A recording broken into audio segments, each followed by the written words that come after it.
అందరికీ నమస్కారం అండి. సబ్స్క్రైబ్ చేసుకున్న వాళ్ళందరికీ మినీ మినీ థ్యాంక్స్ అండి. అందరికి కూడా నేను ఎందుకు చెప్పట్లేదు అంటే అందరు చెప్తారు, మీరు ఎందుకు చెప్పట్లేదు అనుకుంటున్నారేమో. ఎందుకు చెప్పట్లేదు అంటే ఏందో ఇష్టం ఉండదండి అలా చెప్పడం.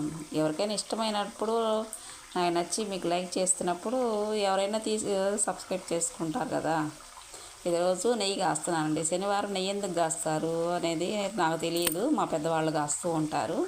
శనివారం రోజే కాచుకుంటారనమాట నెయ్యి. మాకు బరే పాడి ఉండేది అనమాట, చాలా ఉండే ఈ గేదెలు. నెయ్యి శనివారమే కాస్తారండి. వేసినప్పుడు ఈ తమలపాకు వేయటం అన్నది చాలా చాలా హెల్దీ అండి. ఎవరైనా నెయ్యి కాచుకునేటప్పుడు ఖచ్చితంగా తమలపాకు వేసుకోండి, అది చెప్దామని. ఎవరైనా కూడా ఇది చాలా మంచిదండి. నెయ్యి శనివారం కాచుకోవడం అనేది ఇంట్లో శుభప్రదం అనమాట. శనివారం చేసుకోవడం, దేవుడికి పొంగల్ పెట్టుకోవడం, మనకు వెంకటేశ్వర స్వామికి అలా చేయడం. నేను ఈరోజు పొంగల్ చేశాను, నెయ్యి కూడా కాస్తున్నాను. చాలా ఇష్టం అండి నాకు శనివారం నెయ్యి కాచడం.